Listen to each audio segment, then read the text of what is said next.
glad I noticed now instead of like halfway through the thing. Crap. Yeah, that's okay. This- That was a shitty intro anyway.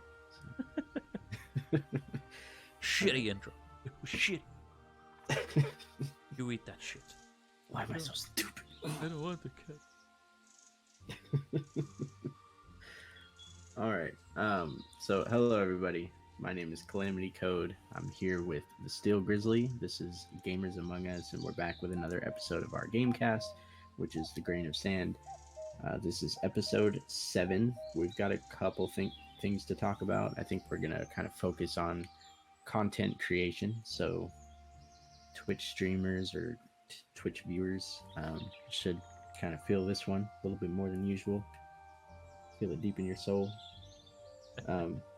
Right down there in the turkey gizzards. Yeah, sure. So it's just me and the Steel Grizzly today. We don't have Trickenigma with us because she has some personal stuff going on. But she will be back with us for the next one, and she's still making videos in the background, so you'll see her around. She's just not here tonight. We got a couple different things we're going to talk about. I think I already said that. Yeah, did. Yeah, But it's okay. Okay, cool. I mean, I guess I can go ahead. Belligerents, I am doing well. We are actually going to talk about a bunch of things. I don't know where you want to start, though. We could start with, I guess, the biggest news. And that is Ninja leaving Twitch to go to Mixer. Yep. I guess that will start us on our topic of Twitch and Mixer and all those different aspects on which you can stream. So, in my opinion, I think that's a really awesome move. One, he obviously got a shit ton of money for doing that. So he definitely was just as an outside observer, because I haven't played Fortnite a lot lately. Fortnite's been kind of dying out. The last season didn't really do too well. Now this season has there's a mech in it that instantly kills people if you get the mech. You're pretty much, God mode, and they're not taking it out like they did the sword. Was that season 7 that they had the sword that was so overpowered? Yeah, and I think it's a good idea because Fortnite was his kind of main theme. And he really, when he started, if you guys have ever watched one of those histories of Ninja YouTube videos out there, he started with Halo. And I don't know if you guys know, Mixer is owned by Microsoft, and Microsoft is coming out with the newest Halo soon. And I'm pretty sure they bought him to come over there for 1, Halo, 2, they figure, I mean, he's already got over 1 million subscribers. His first day, he had over 90,000 viewers at peak, or even more than that. I don't know. I think it was 95. I don't remember the exacts. But so he's over there. He's bringing all these new people, and the day that he came over, Mixer was the most downloaded app that day. So in a way, that was a good move for them because that shows that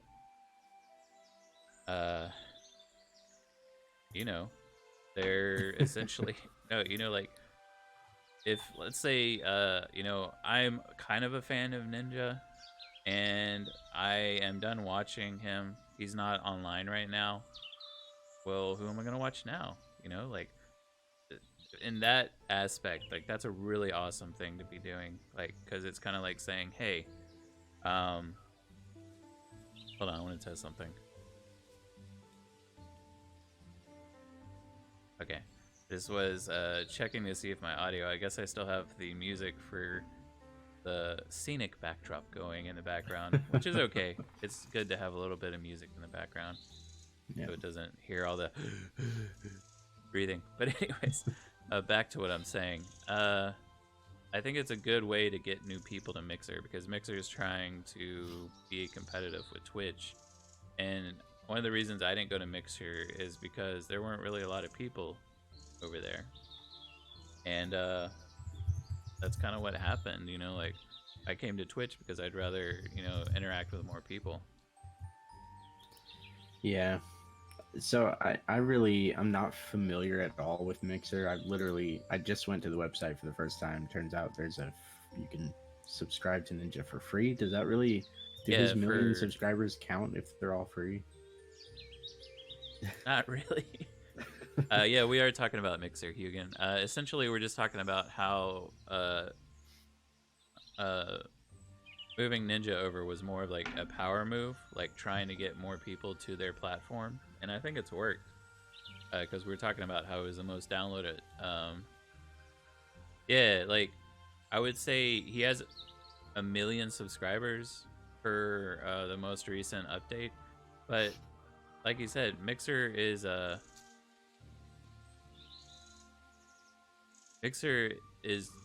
giving it to people for free. So we'll see here in a few months if he still stays that high. Yeah, but I mean, there's a lot of people that were literally only on Twitch for him and maybe a few other people like Tat the Tap Man or whatever the hell his name is.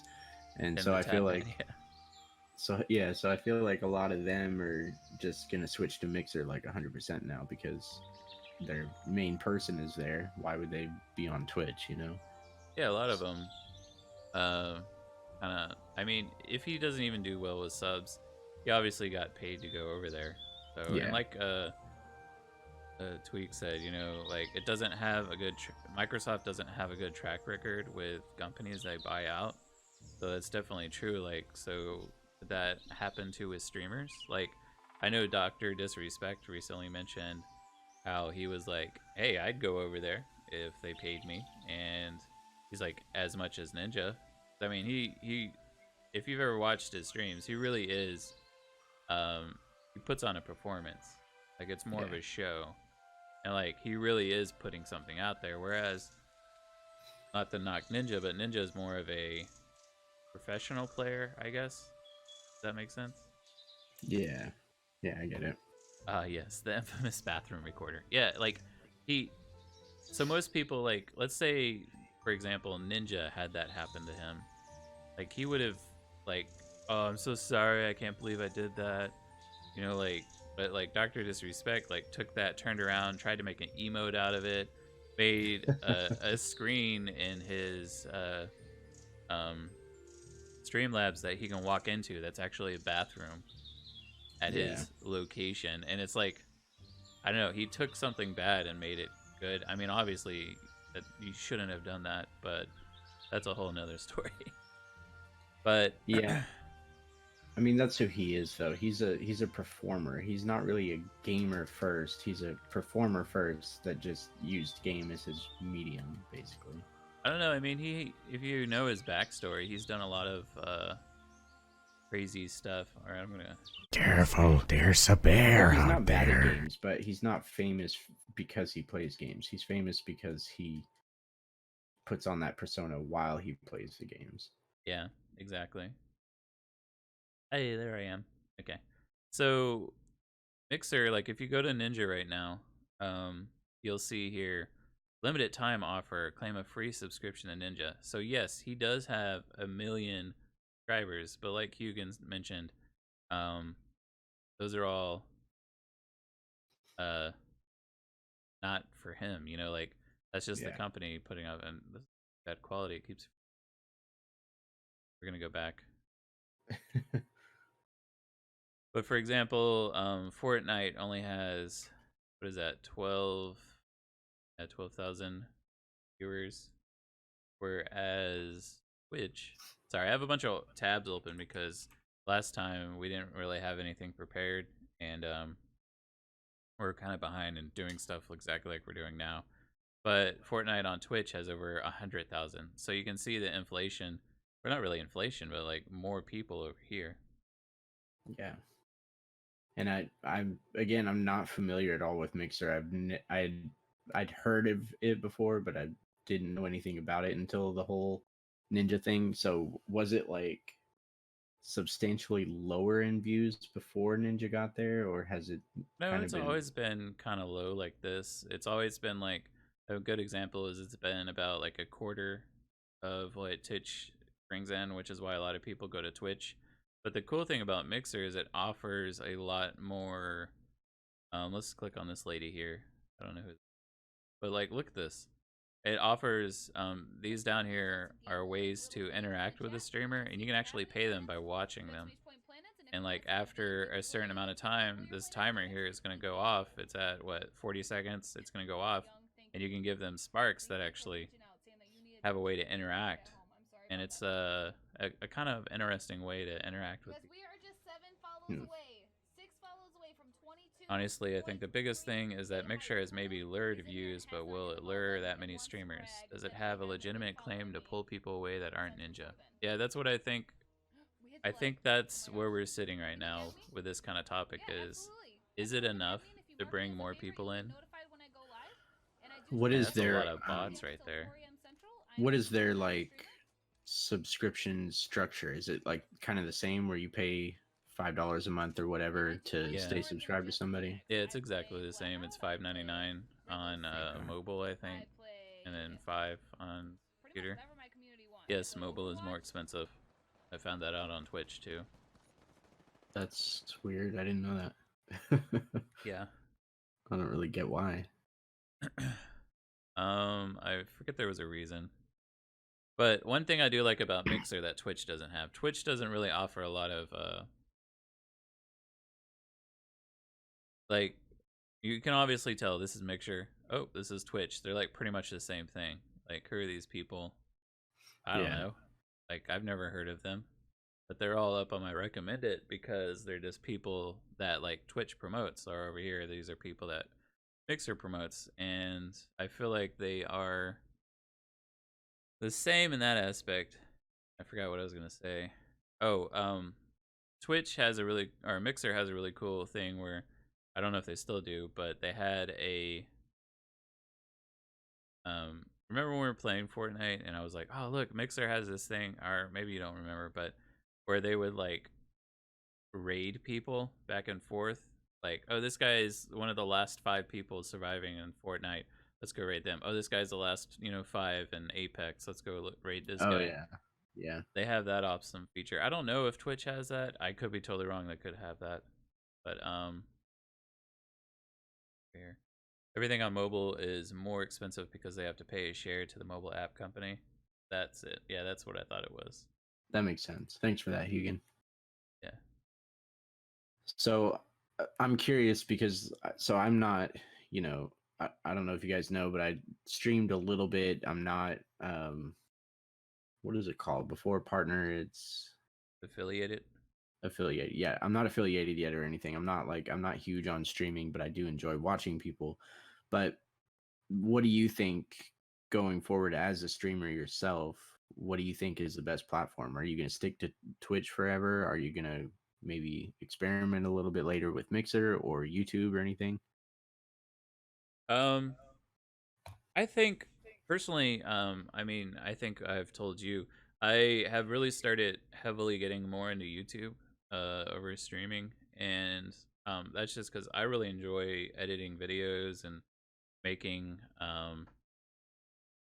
different content for people, or for myself, not for people. Sorry. And like, I mean, I could show you here. Like, we've put up a bunch of videos on our Gamers Among Us channel. Dry drowning, And like, I don't know, I just enjoy putting out that kind of content. So I feel like I'm still gonna stream, and I still enjoy Twitch. But I think that moving forward, I would definitely probably put more emphasis on YouTube, just because I feel like Twitch is more real time, Right. whereas YouTube, like, I can take time to like focus on fixing something, making it better, adding little tweaks to it that, I'm just like, oh, this is really cool. I like that. Yeah, I don't know if there's that answers your definitely question though. Yeah, it does. Yeah, there's definitely more of a lasting appeal with YouTube just because even if we stopped making videos for GAU for a year, those videos could still be getting views because those are solid pieces of work that you can watch over again, you can pause, you can watch later. Whereas with Twitch, you have to be there in the moment to really be a part of it. So I Yeah, get that. yeah, and Twitch has more of a I think it's 90 days. Your VODs or your videos will actually end up be removed. Here, let me up turn the music. Nope, no. But yeah, you did it. Or you know what? There's no music. Takes a firmer ground as it. Ah, never mind. I don't want to hear myself talk. That's weird. I already hear myself enough with editing these videos. But so I think that Twitch is a good platform. I think Mixer's a good platform. I think YouTube Live is a good platform. I just really think it sits with whatever you have like that you like, because Mixer has different. Recently, Mixer's kind of gotten into fire because they have stricter policies on a lot of their stuff, almost stricter than like going to a Catholic school, kind of stricter. So it's kind of funny, but at the same time, they're enforcing those policies where Twitch isn't. Yeah, I mean that brings up a good point. There's been a lot of different streams getting shut down for like one person had a chatter bait him into basically showing porn on his screen for a second and he got banned for it. So Saw that. there's all kinds of things like that going on with Twitch. While So another streamer like showed stuff for like a full like few seconds and didn't get banned. yeah, like it feels like if Twitch makes a lot of money off of you, they'll kind of look the other way, but if you use it just to promote yourself and not necessarily Twitch, you know, they're quick to jump on you for Yeah, any like little not thing. if you're not a partner or if you're like lower kind of thing. But yeah, but Tweak said unless you highlight a video on demand on your Twitch, it's gonna go away. And if you you can't really edit it on Twitch. I've tried. It's kind of okay. Like YouTube kind of has the same thing where it has its own little editor on YouTube, but it's leaves much to be desired. But I guess yeah, that does happen on all platforms though. Cuz I mean, you got to have people that there are some rules. Unfortunately, there are people that yeah, XQC got banned for like a week. And I mean, obviously, we were just talking about Dr. Disrespect. Excuse me, Dr. Disrespect. He got banned for almost a whole full month because of that bathroom incident. But not Yeah. Alinity. I don't even want to deal with her. But anyways, so if you guys are watching this on YouTube or listening to this on a podcast, and you're wondering why we're talking about this, is because we're kind of getting to the point where like, how would you like to support your streamer or a friend that you know? Um, like for example, I stream on Twitch, and Calamity used to stream on Twitch, and we have a couple people in chat. Like Hugin streams on Twitch, and then we have Tweak who streams on Twitch. Like a lot of these people, we'd have never met until we got to hang out. And I think a cool aspect is there are a lot of people who do YouTube, like you just said, that still stream on Twitch, and it's a good way to interact with your fan base or interact with your friends that maybe I feel like I mean, we've grown pretty close just because we like talk in my stream and stuff, you know? Whereas Yeah. like I get to talk to you every day as opposed to like some friends I haven't seen in years. I don't even know what they're doing. You know, it's a good way to like keep in touch with people too. Yeah, like I try to get on every once in a while with work. I just don't have any time to jump in most people's streams because of their schedules nowadays, but you know, it is nice for me to be able to jump into somebody's chat for 10 minutes here and there and just see how they're doing. And Yeah. you don't really get that with YouTube unless it's like YouTube Live, but I don't really watch any YouTube streamers. To be fair, I don't really watch YouTube live either. Yeah. Because I don't know, I like but what Hugan said, he doesn't buy into the Twitch thought thing, which, if you guys don't know what that is, it's a girl on Twitch who uses skin or seductive manners to entice viewers into watching her. It's kind of this theory that's come about. But I feel like there are some people out there that yeah, they do that, and then I'm someone's sure you guys mad. can hear that. I'm sorry. That's okay. Um, but yeah, like there's that stuff out there, and that's gonna be in any platform. I feel like there's gonna be people who exploit it and use it to their own good, and you're gonna find that on YouTube, on Twitch. You're gonna find that in real life. I mean, talk about like sports players, other people, like they use it to their own good, kind of thing. I'm gonna do that next stream. Watch my boobies next time. Yeah, I think it's gonna happen all over. Yeah, Sorry, I'm muting my mic for a second, it's alright. just because I'm sure you can hear that. It's okay. Let me try to find some music to throw up. That way I can underlying.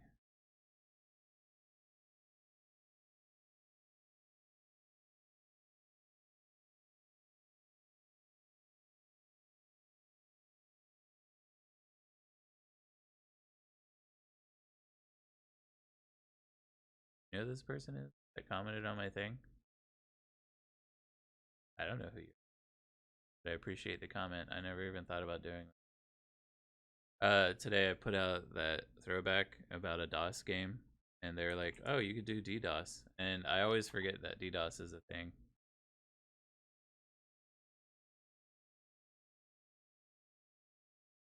Uh,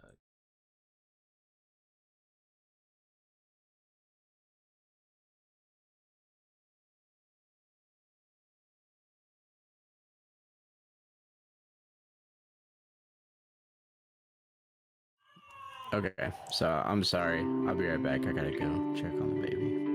it's alright. I'll hold over on chat.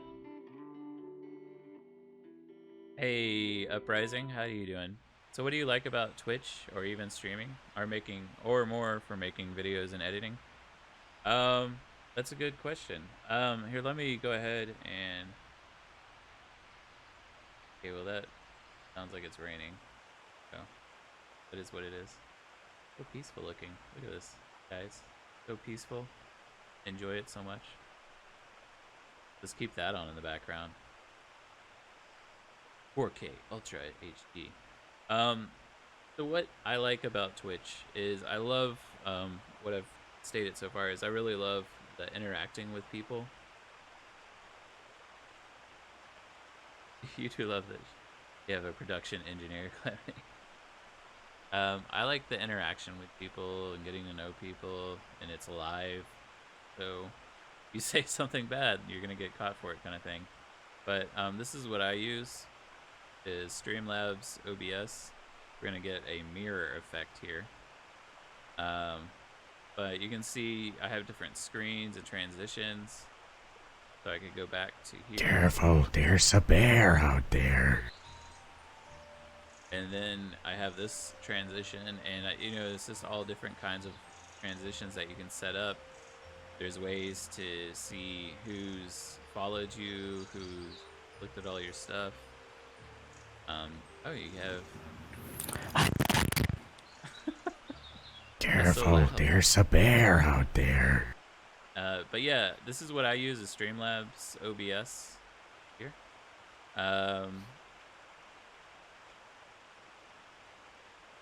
I'll take this off the screen because it's probably giving you guys some Virgo or something like that.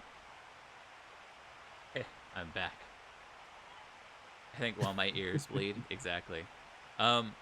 So that's what I use for streaming, and that's what a lot of people use. But another really good streaming platform is I have it up actually. Stop watching. Did you see that Twitch just introduced their own streaming thing? Oh yeah, I did see that. But another really good one is called Stream Elements, which is kind of similar. Looks like they have Soda poppin' here in the background as their big dude. Who the heck is Soda Poppin'? Is a very popular streamer. Okay. Yes. Right, well, Why don't you know? shows how well I keep up with that stuff. So it looks like Twitch. No, they don't have it.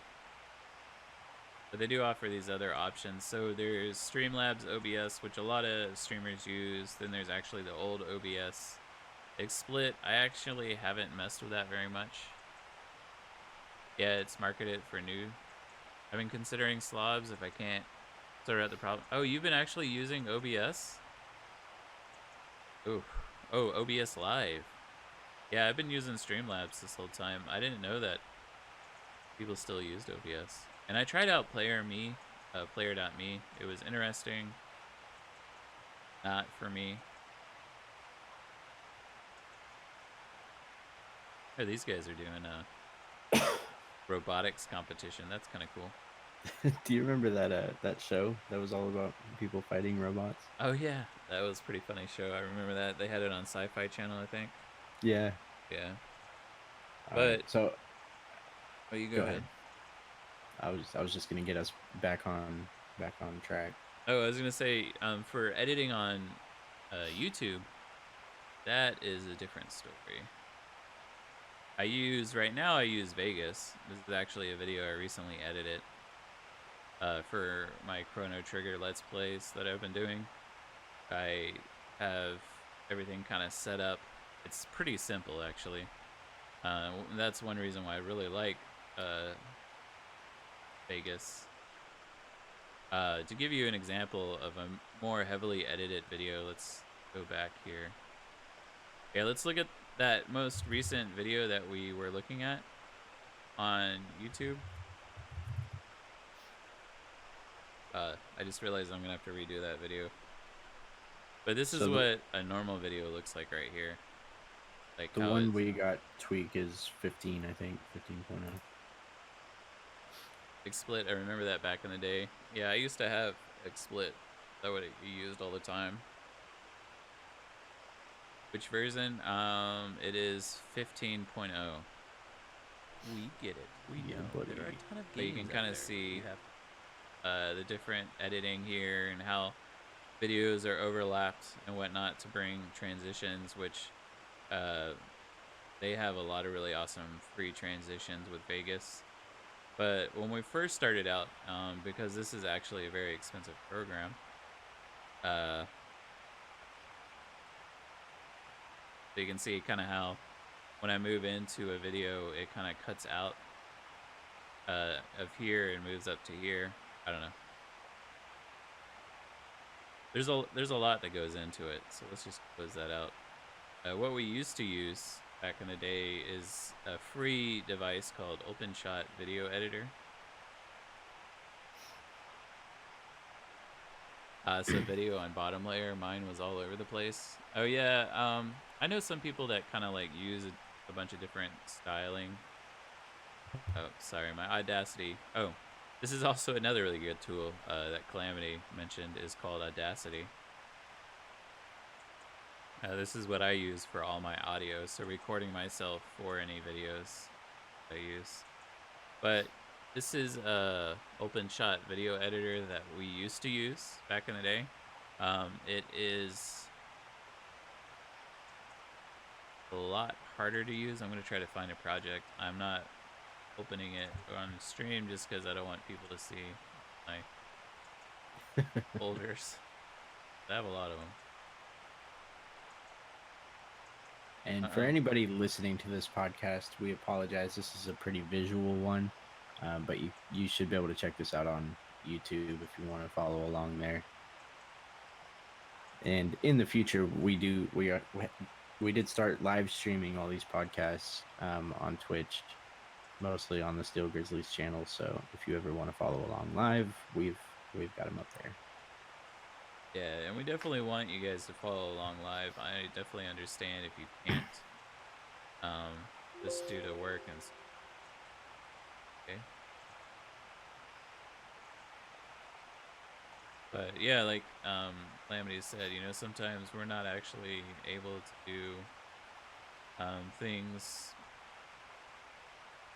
perfectly on podcasts, so it is a lot harder to see things if you're not watching us here. Because we are doing a lot of visual stuff this podcast. That's seeing anything for OBS. What are you trying to do? I'm just trying to find a Moonlighter. Oh, your like video clip. Yeah, just trying to show what it looks like over on this side. Oh I god, haven't looked at Openshot in a while, ever since we got Vegas. you were asking about video editing? No, it's okay, level collectors. That's exactly what we were trying to do, anyways. Yeah, this is kind of a content creation episode, so we're just kind of showing off how we do it, what we recommend. All right, hold on. Do this real quick. Yeah, we'll get back onto another topic once he's done showing all this off a little bit. Yeah, sorry. So I use Audacity for audio, and then for video, over here, let me find some clips and I'll throw them on here for you guys. But essentially, just to give you kind of a brief visual of what we do. So it's pretty easy. Throw on some Hollow Knight clip here. But I could put a clip right here. And so there's your clip. It gives you all your properties on the side here. And then turn off that water. Annoying. Sorry guys. All I'm hearing is that background of water. It's making me go pee. Oh yeah. I can get Sorry, I didn't mean to do that. So then you copy it here, and on Openshot there's this magnet button. And essentially what that does, you can click it off and kind of maneuver around, and you'll notice you can kind of move it wherever. But if you have it on, you'll notice it kind of sticks right to it. It literally is like a magnet tool. But yeah, if you do it like this, it gives you a transition, so you can kind of watch here. Oh yeah, I can get through this area now. And it kind of like flows into the next video, and it actually works really well. We both really liked Openshot, and we both really enjoyed it. Unfortunately, I will say it is a free tool, so there are some limitations to it. Yeah, so for anybody looking at starting making videos, whether it's gaming or otherwise, Openshot is a really nice tool. Like he said, like it's free, but it's really actually pretty powerful. Yeah, we just kind of switched to Vegas because we got a really good deal on it, and it's a little bit easier to use. So yeah, if you're trying to set up and you don't know what you're doing out there, be like, here's a bear out there. There's that audio clip. I'll move it up here, and we'll just mute this track here, and I can put it right here. Careful, there's a bear out there. Oh yeah. Oh yeah. And it doesn't show it at all. Oh well, yeah. No, I didn't do the. I didn't do the. So I could like throw on another. Let's see.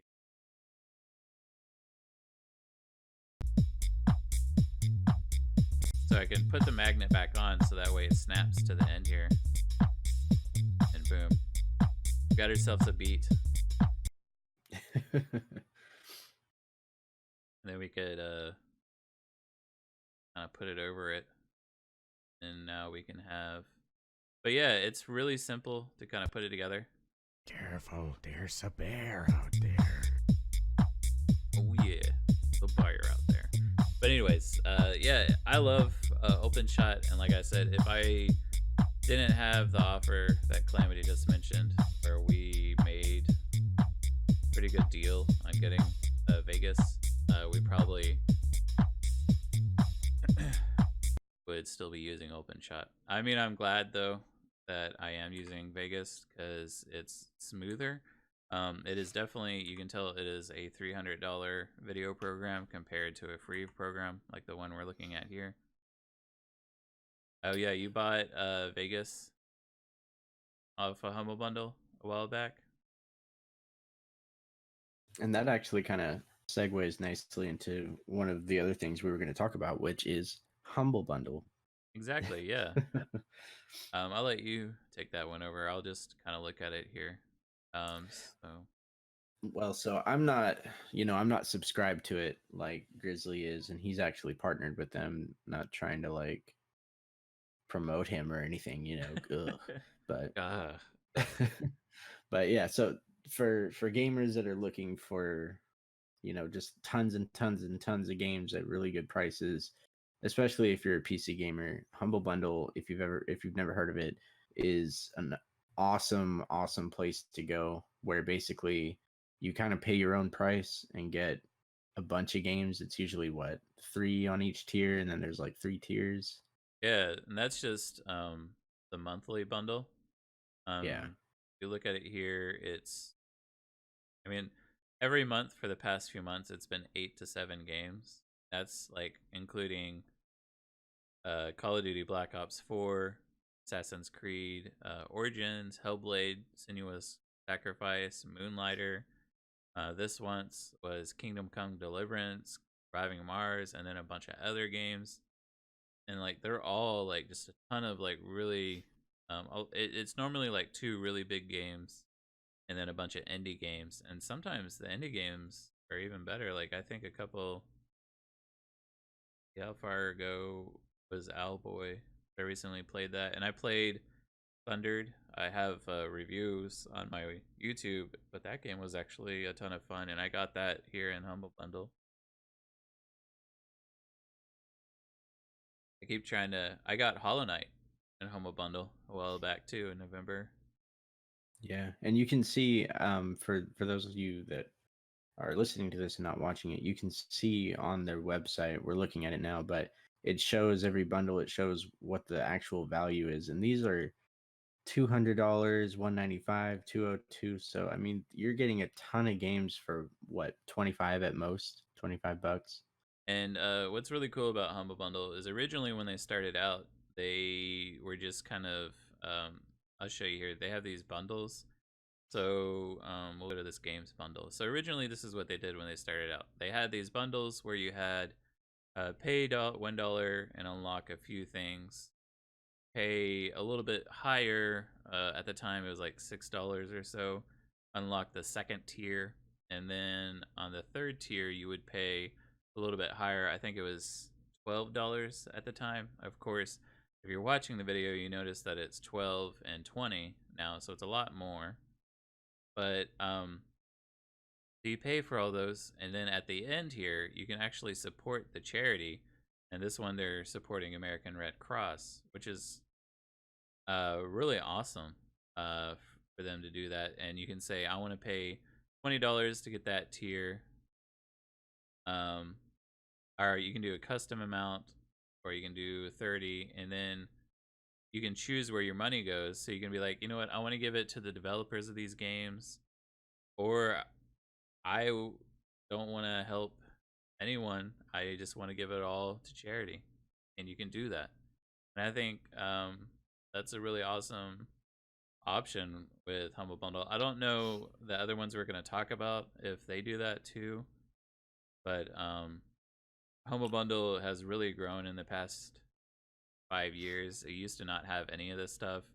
It has a store now where it's kind of like Steam, where they have sales pretty much all the time. They have the monthly bundle that Calamity was talking about, and then they always have bundles going on for like digital books. They even have software bundles, which is actually how we got the Vegas that we were talking about earlier. Yeah. And to answer your question, level collectors, yes, you can do giveaways with them. Whenever you buy games, it's actually, I've only bought maybe 3 or 4 games on Humble Bundle, and one of them was for Grizzly, and it's really easy. Once you buy it, it literally gives you the option to gift it or use it for yourself. All right, so I'm going into it right here, so I'll just show you this. It's going to show you Steam keys, but they've already been all claimed. So if you're watching this video later, sorry, I've already claimed all the Steam keys. But this is essentially, you've already purchased it, so you've gotten the bundle. So you can say get $8 back if you refer a friend. And then you can see here, Kingdom Come Deliverance. In order to get it, you reveal your Steam key, then you copy it, and then you go over to Steam, and you put it in games here, activate product, next, and then you put your little code here, and then boom, it's yours forever. You can, unlike PlayStation, or I think Xbox does this too, but unlike them, if you stop your subscription, these games are still yours. And then so let's say I don't want Rising Storm 2 Vietnam. I can say I want to gift it to a friend, so I could put that in a giveaway, and it would give them this key, not this key for Yoki Island, but you know what I mean. And then you'd be able to send that to them. So Yeah, and as far as I know, level collectors, they are not time limited. And yeah, Hugan, I'm pretty sure that like you could technically use your partner link and give all your money to yourself, but I'm sure they frown upon that, and you could probably lose your partnership if you abuse things like that. yeah, they actually have a thing up. I thought about doing that too, Hugan, because I am partnered, and I was like, well, now I can just buy games that I want using my link, and I'll be okay. And they really frown upon that, and I mean, it makes sense because it's like, it isn't, you're not using it to get more money to yourself, you're using it to share their product, and that's really what's going on, is I want to share that. But there's a couple extra other websites too. Are the keys time limited? For the Humble Bundles, they are not. If you get Humble Bundle sometimes offers free games. If you don't claim it by a certain period, it actually will time out. And I've actually had that happen because I forgot about it. And then I went back in, I was looking through my purchases, and I was like, oh, oops, I missed that time. So yeah, so there's some other ones. I'm not Humble Bundle is literally the only thing I've ever used on PC to buy games besides Steam. So I'm not familiar with like what is it, GOG? Is that the other one? Yeah, GOG is more of a it's pretty much exactly like Humble Bundle, except more they have older games. Like if you can't find a game anywhere, I think one of my favorite games is on the site. Yep, Total Annihilation. One of the coolest RTS games from back in the day. I mean, look at this. Look at this awesome shit. Just kidding. But I love how all they the have, artwork is like mid 2000s, but the actual screenshots are like early 90s. yeah, this is definitely 90s. But yeah, like so they have games like this on GOG, and like GOG also has a partner program. So if you enjoy more old school games, you enjoy like, I don't know, I feel like we have these websites, but we also have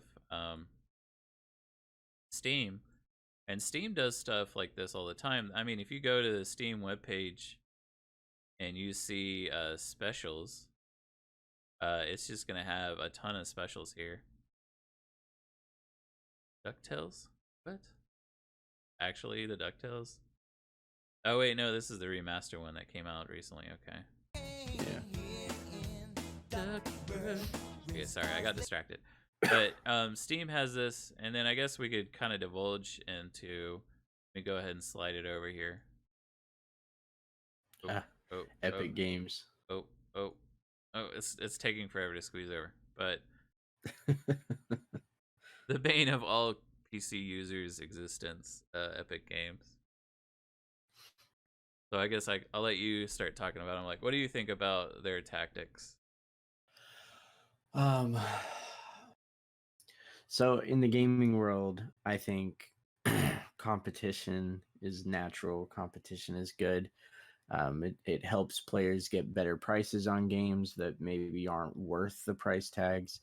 But something like this, honestly, I just feel like it's just them trying to get their cut of a pie that they didn't help to bake, if that makes any sense. Like it's just there was no need for it. Everybody was happy with Steam. I mean, obviously Steam had some issues here and there, and every company like that does, but I don't see a need for it. I don't understand why they decided to go with it. I mean, besides the money thing, obviously they're just trying to get people to pay them for games instead of Steam. But it has kind of divided. I mean, I'm not a PC gamer, but it has kind of divided the PC gaming world. You know, you see a lot of memes like, "Oh yeah, PC gamers always say that consoles are stupid and console gamers are dumb because they're only playing their exclusives." Well, now there's Epic Games exclusives, and you can only play them if you have that platform, and it's just really silly to me. Yeah, I also agree. Um, but in a sense, yeah, like what Lovely Collectors just said, exclusives aren't uncommon. Because I mean, to be fair, Steam has existed for a long time, but so has Blizzard and Uplay and a bunch of other ones that you can only play. Origin is another one. You can only play on their platform those specific games. Like I can't play WoW on Steam. I can only play WoW on Blizzard. But the issue is the way that they're doing it, I think. Well, so that's also, in my opinion at least, that's different because with Blizzard, you can only play Blizzard games on their Blizzard, whatever they call it, that store thing. Whereas with Epic Games and Steam, it's other people putting their games onto it. So it's like having GameStop and Game Exchange or some other game store right next to each other, and you like some only carry some games, and you can only get this game for 6 months at GameStop, but you can, I don't know. It's just Yeah, I I, got you. I can't really explain it the way I want to, but yeah. I mean, it makes sense that they want to pull away. I mean, they've been doing this here. It's been sitting here this whole time, but the free games all the time. They've been doing that a lot here lately. And of course, Borderlands 3 is an exclusive with them. There's a lot of exclusives with them that it, I can see the upset, like why people are upset, but at the same time, I can, like, this whole time we've been still on my computer.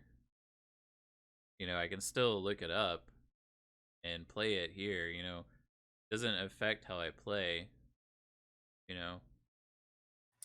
Yeah, I mean, I guess I don't know yeah, if I'm it's making not like, sense. yeah, it's not like you have to buy different hardware to get access to it. So I get what you mean by that.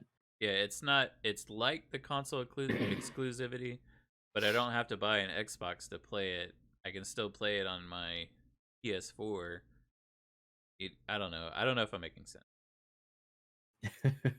You are, at least to me. Listeners, chime in. You agree with Calamity for this? Okay. Discord is also a main player with Nitro. Some people will say that they'll wait for a game.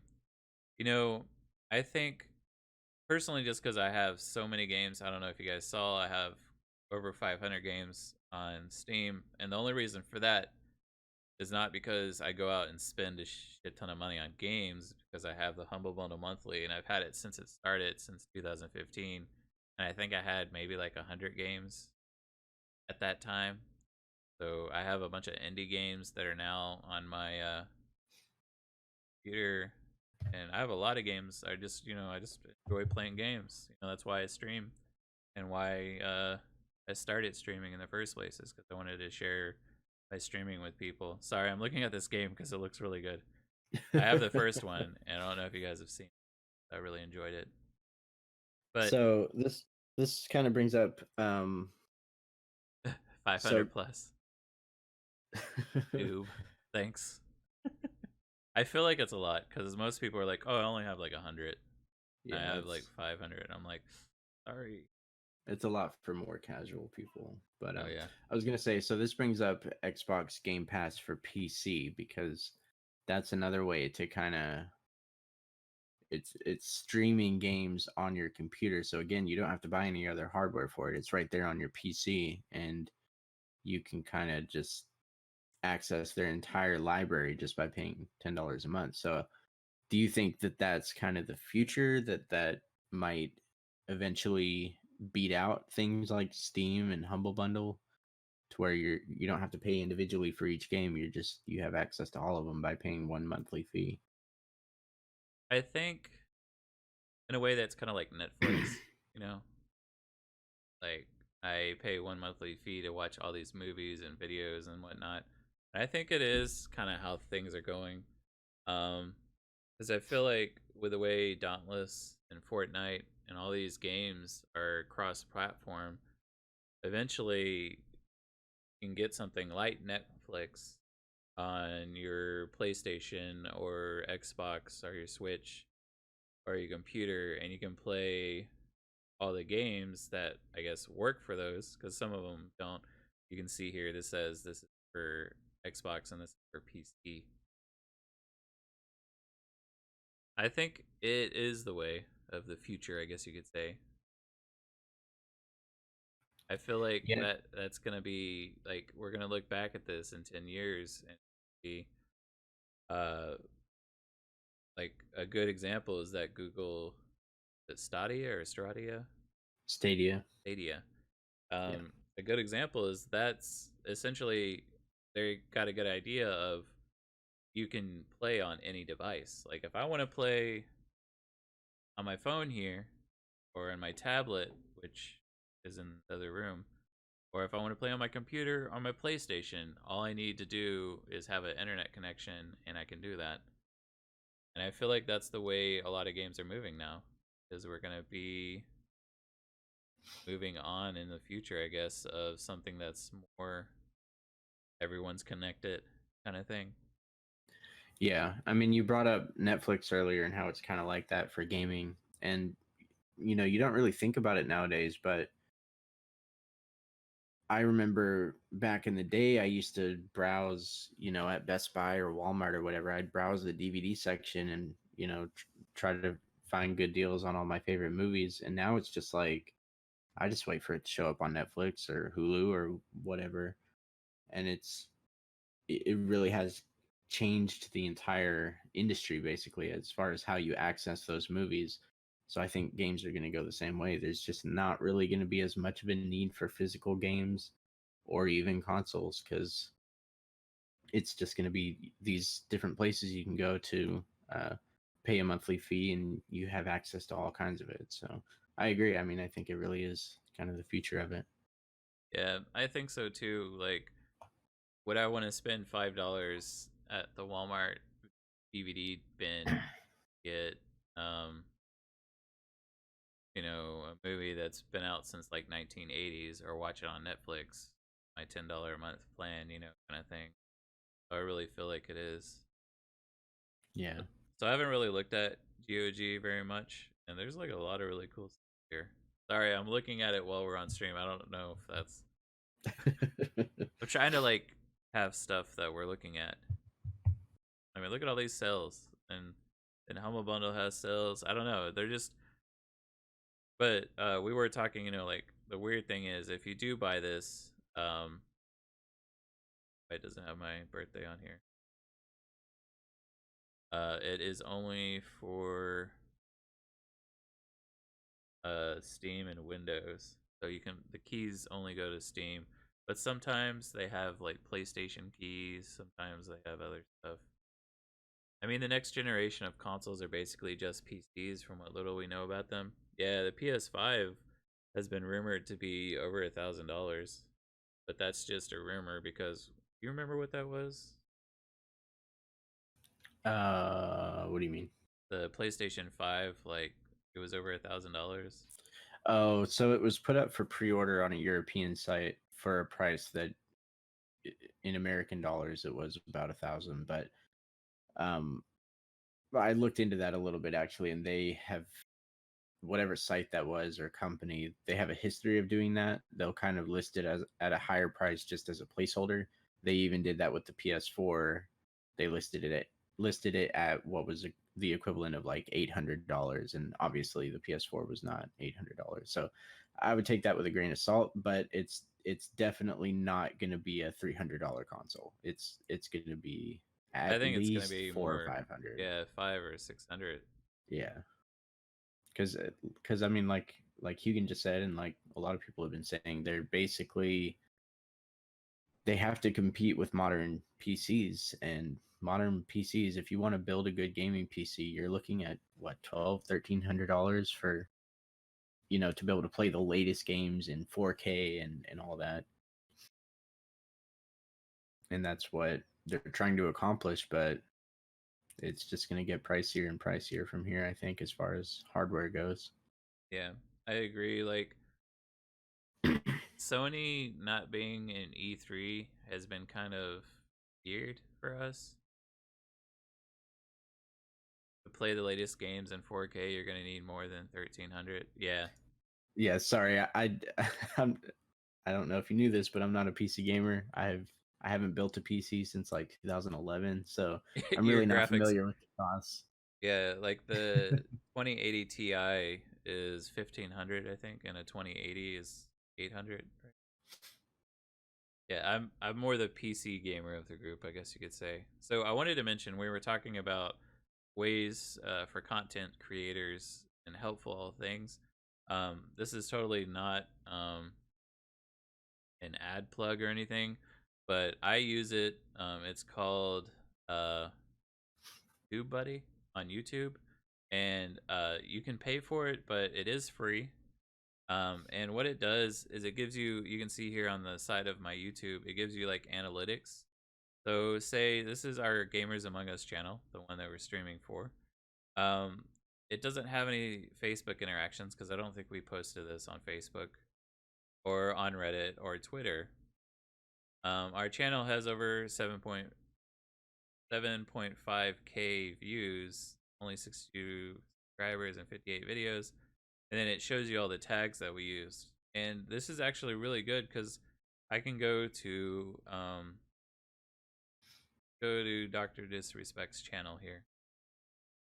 And it's gonna pull up all his stuff and look at all of his compared to ours. Obviously it's been on Facebook and on Twitter, and he has way more viewers and way more subscribers. You can see his tags here.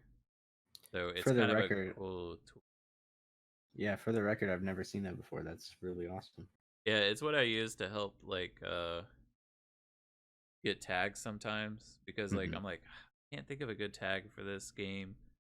Like get people to the channel. Yeah. Yeah, so I mean, yeah.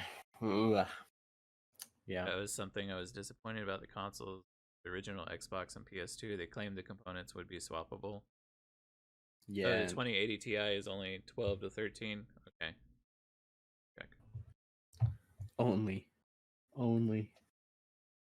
I mean, if you're really building a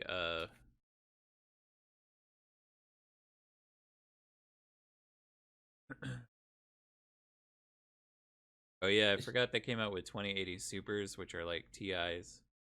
Oh yeah, it is only like 13. It's funny to me not being a PC gamer because I feel like I get just as much enjoyment out of my $400 PS4 than people do out of their $3,000 PC or gaming PCs. Well, here I'm gonna show you my PC, I guess. Uh-oh. A look I behind gotta the move the curtain. webcam.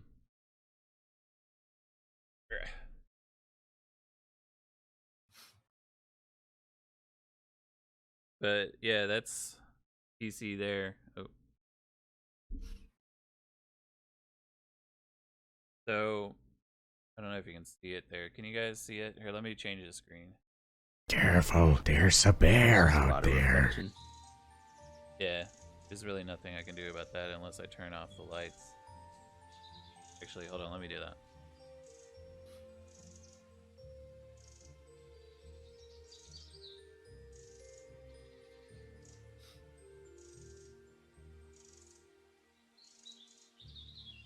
See, I don't know, Hugin. I have a Elgato capture card, and honestly, streaming from my PS4 has never really been an issue.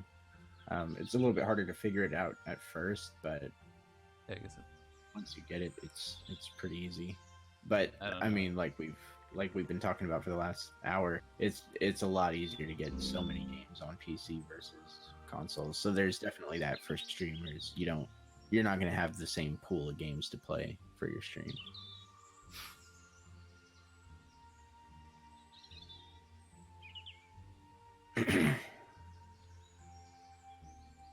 Well, And oh, go ahead. I was just gonna say, I mean, so for streaming, I think for streamers specifically, well, see, Hugan, I used a capture card, so I could use all the same overlays and everything that PC streamers could use, just maybe not the quality probably wasn't there as far as sound quality and stuff. Careful, Yeah, I there's was a gonna say bear for out streamers, for there. streaming specifically, if you're a streaming content creator, I definitely think PC gaming is the way to go. Um, yeah, I agree. I've seen some that are just PS4 only, and I don't think there is a way to set up overlays without a PC. Yeah, yeah. So if you mean straight from the console, it's definitely, you can tell when somebody's streaming from their PS4. It's not very pretty, especially if they have that stupid PlayStation Eye camera thing. Ugh.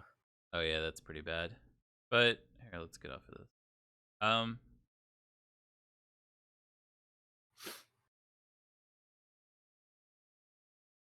I mean, I don't know. I think it's I wouldn't turn down someone from streaming just because of that.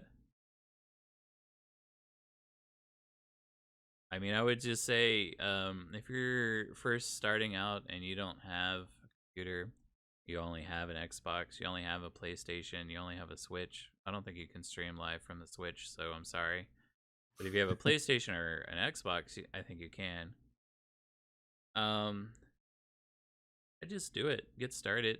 You might find yourself, if you have a good internet connection and you have a PS4 Pro or an Xbox One S, you're gonna do a lot better. This is really good quality for Ocarina of Time.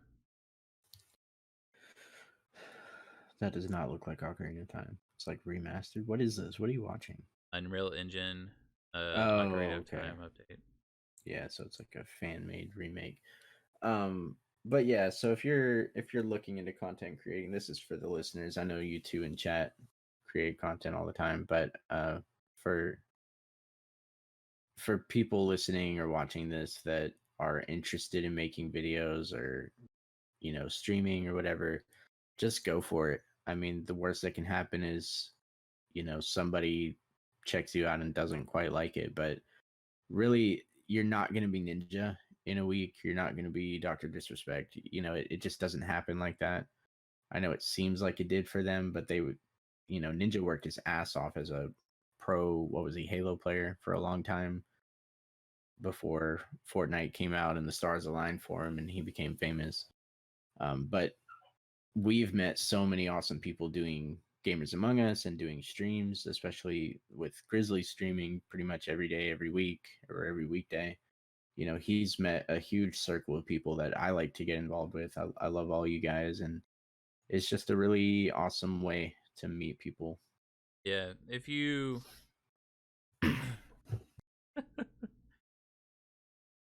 sorry. Good point, Hugan. Good point. Yeah, I was gonna say, um, if you are trying to stream with a PlayStation, you want overlays that we were talking about. Like this wasn't really a how-to on that stuff. If you guys are watching this on YouTube or listening to us on podcasts and you want how-tos, uh, hit us up. Like Calamity and I both are willing to just, we will stop doing video, like a video that we're doing for that week, just so we can like take a video and explain how to do a video. Just because, I mean, it really isn't hard. Calamity and I both recently started video editing within the past year. I mean, you can look at uh, one of my videos. The first kind of edited video I made was a tips and tricks for Moonlighter, and I made that in November, I think, or December. And it's pretty bad in my opinion. I mean, it's really informative, and I like that. I really like Moonlighter, but since then I've really learned a lot, and I feel like, I mean, I'm not an expert by no means. I still have a lot to learn. Calamity shows me stuff, and I feel like maybe I never show him anything. Just kidding. Not But true. and yeah, that is true, Hugan.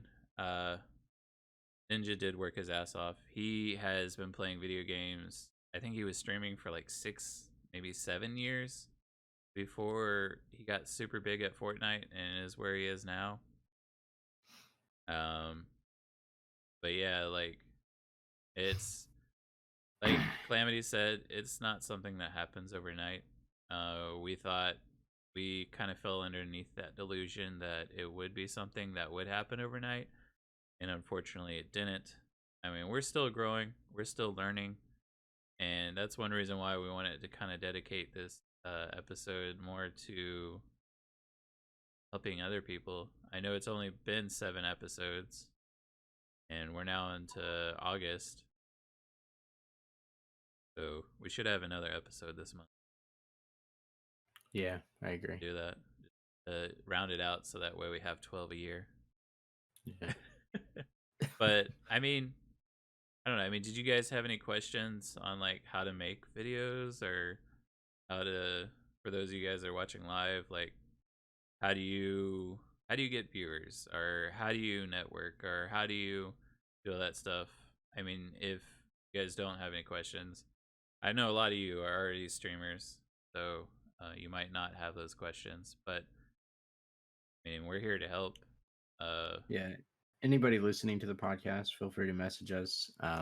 You can reach out on Facebook, Twitter, Instagram. You can email gamersamongus@hotmail.com. You can go to the website, gamersamongus.com, and there's a feedback form you can fill in, and that's a good way to reach us. So, what is going on in this video right now? I don't know. Rip Tombstone. He made like a Um, little photography. The person that was helping get past the tomb that he's just there at for like half the game.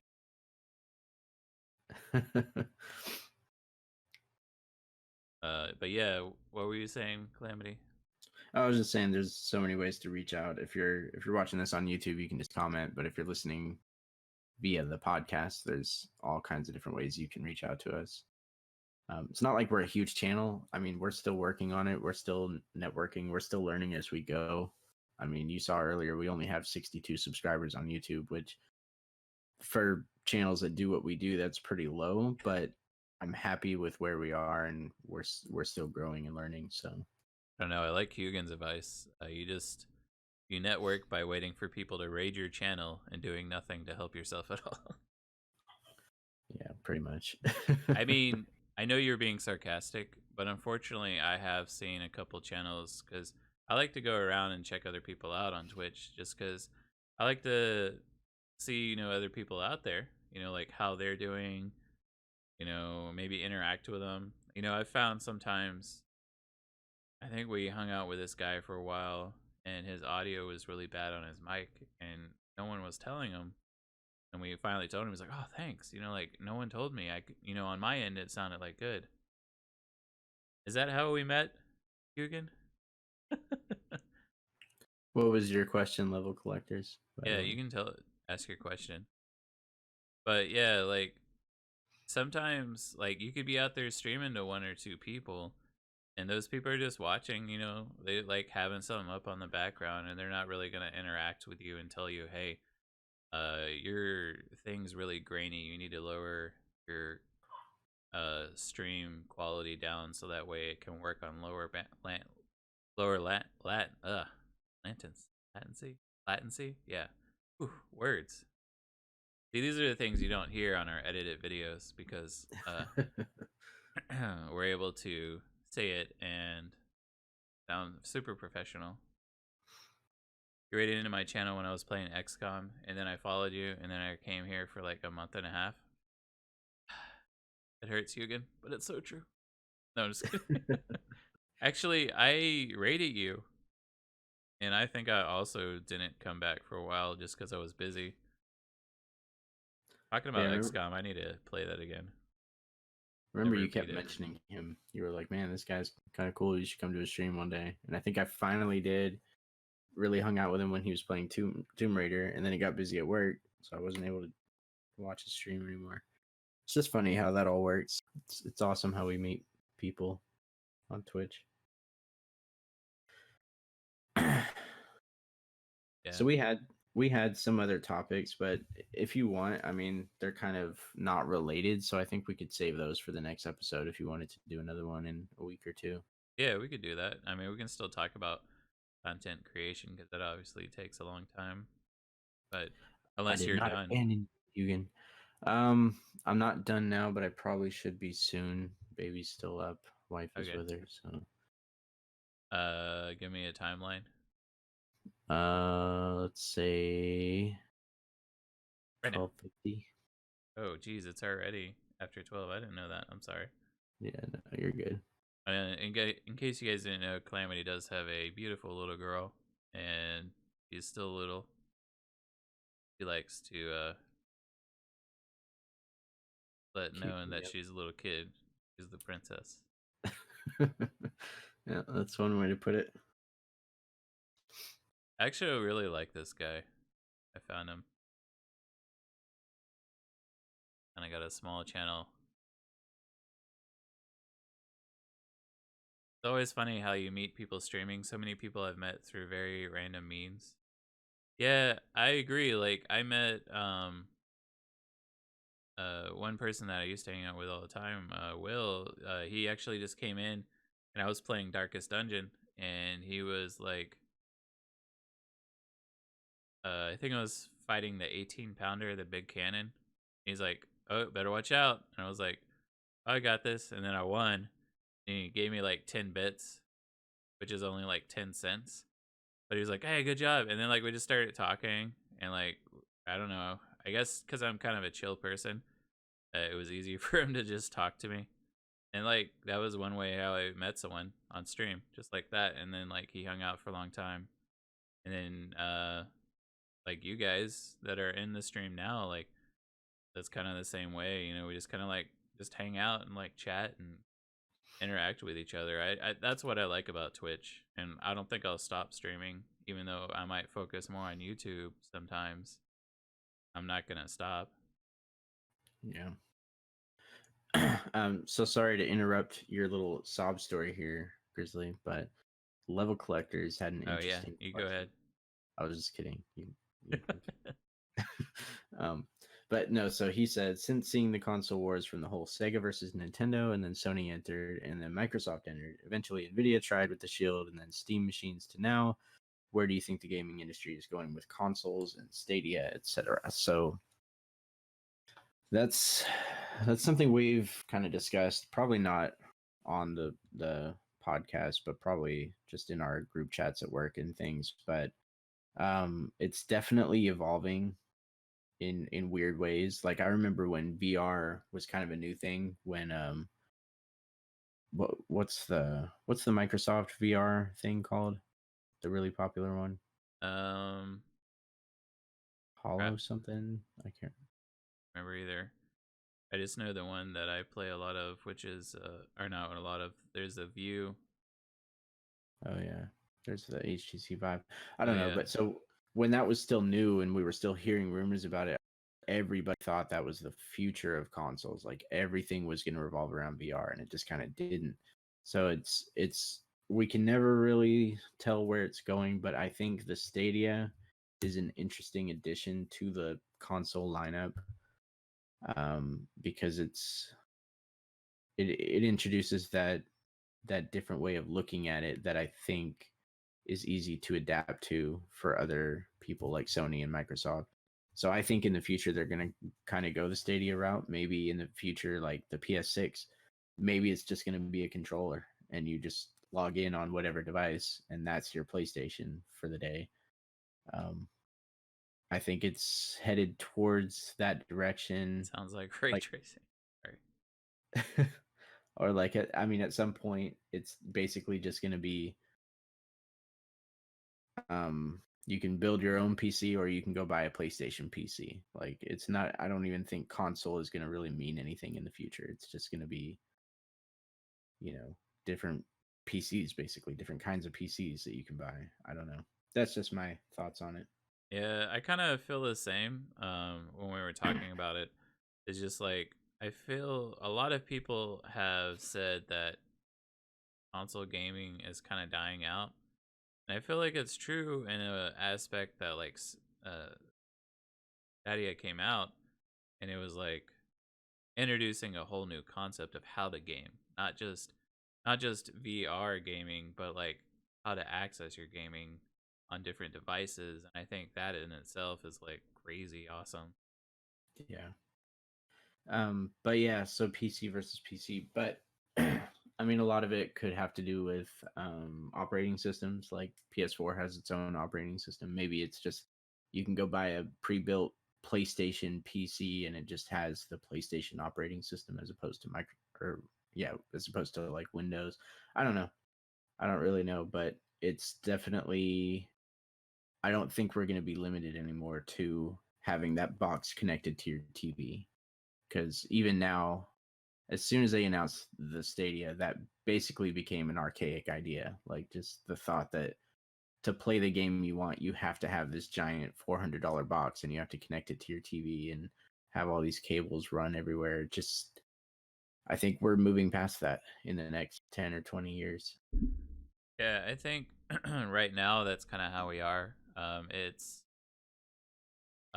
is console based, PC based. You know, we're thinking in thoughts of, well, this is my, like I just showed my computer earlier. Like, this is my computer. It's right here. This is what I'm going to use. Whereas, like, I can't take that. Like, you saw how big that was. I can't take that with me to, on a trip. Like, I can Yeah. take this with me, you know, my phone. And, like, if all I need is the phone to access an internet browser, which you use in Stadia, to play a game like, Assassin's Creed Origins, which is a very powerful looking, it's a very powerful game. Like to be able to do that, like I don't know, I think the concept is pretty awesome. Yeah, and so I don't necessarily think that Stadia is going to rock the world. I don't think next year people are going to be choosing Stadia over the Xbox Scarlet or the PS5, but I think if Microsoft keeps adapting its what is we what is it called? Game Pass. Yeah, if they keep adapting that and making it more like the Stadia and then PlayStation has their own thing that's kind of like that, I think those will be the big contenders in about 10 years. But I don't think Stadia specifically I is going to think, last. It's kind of just well, I think it's what you were saying is like Stadia might not, the concept's really awesome, but I don't think it's more of the concept than it is the actual thing. Like Stadia, we might come yeah. back in a few months once it finally comes out and look at it and be like, this was awesome. I don't know why we said it wasn't gonna be. Or we could come back and it'd be like, you know what? Yeah, we knew it wasn't gonna be good, but the idea is really awesome. And now, like, now that that's in our heads, the seed's been planted. Um, what are we gonna do? You know, like let's ditch our consoles. You know, like I want to be able to play this game on anything. And like you said, the Switch Lite with Bluetooth. Well, I don't think it's actually gonna be a physical object. It's gonna be something that I can access on my phone, my tablet, my computer, and like anything is Yeah, what it's gonna be. it's more of an account than it is a device, if that makes sense. Yeah. But yeah, so it kind of reminds me of like the thumbstick. Like so Nintendo 64, I think, and the PS1 were the first ones to have thumbsticks. And maybe those iterations of those were terrible, but they introduced that concept and it just stuck with people. And now it's hard to imagine playing a game besides with mouse and keyboard where you don't have a thumbstick of some sort. So like I think it's going to be kind of like that in spirit where again, maybe Stadia doesn't necessarily do well itself, but in the future, other companies are going to adapt that and make it better, and that's going to be basically the future of gaming, I think. Yeah, I agree with what you said, Hugan. As far as competitive gaming, which is actually really big now, because you can't have, you need the lowest latency as possible, which is why people like myself, I'll use a mouse. Hold on, let me see if I can put it in here. But it has a cord on it because you want a quicker reaction time. If you have a wireless mouse, there's just that little bit that could be the reason you didn't get a shot off. And I think because Stadia is a streaming service, kind of like how Netflix is gonna, like it is, unless they somehow like come up with a new way of streaming, which I mean I don't know, they could. Um, So you're gonna I have don't know those if you delays, remember.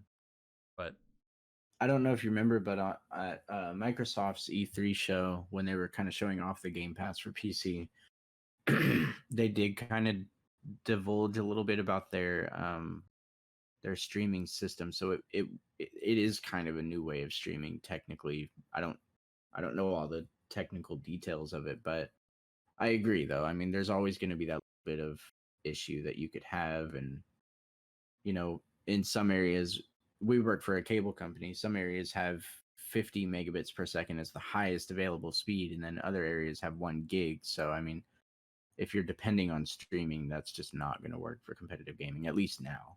we're gonna come Maybe back 20 and years in the future, but we're gonna come back in 20 years and be like 1 gig. That's so slow. yeah. But yeah, Hugan, I had a pretty bad wireless mouse, which is why I said that if I were to get a wireless mouse that was intended to be like a really good gaming mice, then I probably would have done better. But that's my own fault for buying a $20 wireless mouse. Yeah. So Stadia made some pretty interesting claims. I can't remember what it was. I think they said you only have to have like 30 megabits per second to stream a 4K game or something. Like, I'm glad they're thinking that way, but I really don't see that happening. But I mean, who knows? That technology is definitely getting bigger and better. So again, maybe in 10, 20 years, that's not even going to be a concern. Maybe everybody will be able to stream pretty easily with slow internet speeds. I don't know. Yeah, I agree. I think that right now, like you said, Hugan, it isn't a viable option for competitive games. But I Right. think in the future it could be. It really just, I mean, like in not North Korea, in South Korea, I have a bunch of friends uh, that are over there, and like their internet network is amazing because when they laid everything down, it was like all fiber optic. Like I think even better than fiber optic, and it's like so good. Whereas here in the States, we're still stuck on like coax and sometimes phone cable connections, and it's pretty bad. Whereas I don't know, like the options are slowly but surely progressing. Introduce me to your friends in North Korea. Wait, never mind. I meant South Korea. I'm sorry, yeah, but it's pretty funny when you think about the fact that like even like back in the day, like PS2, I think it was mostly in Japan, but PS2 even had this adapter you could get that would put it online and you could play with people. But that was back when we had like 1 megabit per second. I don't understand how that worked. I remember when I first started playing video games online, I had like 15 megabits down and like 5 megabits up, and like Hmm. it was so fast. I was like, this is awesome. And now I have like I think 200 down and like 10 up, maybe. And like Yeah, it's supposed to be like 10 times better, but at the same time it's like I could get better, like, and it's yeah. like I don't know. But it's funny though, because if it dips to 15, you're instantly like, "Oh my god, it's so slow." Yeah, exactly. Like why is it buffering so much? Yeah, But I man. mean, It's just so weird because this is such a weird time in history because the internet is still kind of growing and blossoming and how we connect with each other. But in 100 years, like, oh, we're talking about bandwidth, yeah. yeah, Like I think it's cool like you're saying in 100 years we might get to that point where I just think everybody's gonna have the same internet speed, and it's gonna be like, like 3 terabytes per second, and nobody's gonna think twice about internet speed or connectivity or latency or packet loss. Like that's gonna mean nothing. I don't know. It's just funny. yeah, I agree. I think it's going to be you don't pay the bills right now. Like that helps out at least. Bills, bills, bills. One thing, if you're younger, don't get old. You got a ton of bills coming your way, man. Yeah, play lots of video games while Yeah, you can. just play video games all your life. Like those guys that are 30 years old still living in their mom's basement, like you got the right idea, man. Yep. Keep playing video games. Yep. Well, I think it's late enough for me. I think I'm Yeah. gonna try to end it here. That sounds good to me. It's been fun, guys. But I'll Yeah. let Calamity. Did you want to do your that one anchor thing? No, I'll just record that later when I record a video or something. Okay. Well, in that case, I'll let you close this out. But thank you guys for all coming in. Latency doesn't have to do with bandwidth. It's simply introducing more distance. Yeah, that I see that a lot with League of Legends, just with servers, because a lot of the servers that connect or used to be connecting with League of Legends were a lot further away, causing more higher ping and stuff. But Yeah. I'll let you close this out, Calamity. All right.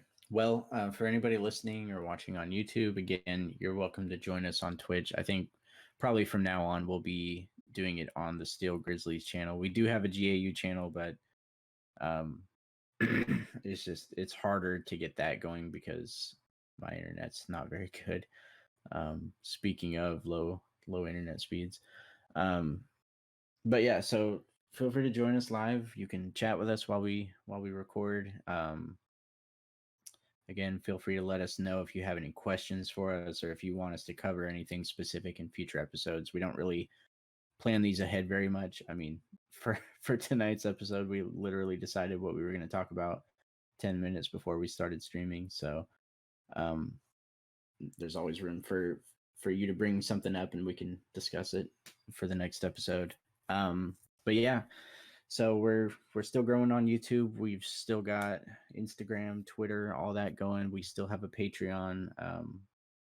Speaking of, I have not literally the plan was to update the Patreon with every article we wrote, and I haven't done it since then. But we do have the website going. We're trying to get that up to date. We're slowly but surely updating it, adding some things. Still got plans for it as far as creating an account and being able to log in and have your GAU account and profile and all that. So look forward to that in the future. Otherwise, be sure to subscribe to us on YouTube. That's where 99% of our content goes. We're just trying to have some fun series and things like Grizzly's doing soundtracks series where he's talking about some of the best retro video game soundtracks and soundtracks from the 90s, and he's going to keep going with that. We've got RTS games and platformers from 2018. We're going back and looking at games from there, so be sure to subscribe because we've got at least 2 videos coming out every week pretty much at this point. And then again, be sure to reach out if you have any questions or anything. I think that covers it for the night. That's all, folks. But yeah, so this is Kalamitykode. I'm here with the Steel Grizzly. Thanks so much for tuning in, for watching, for joining us, and have a good night. Thanks, guys. Bye. Bye.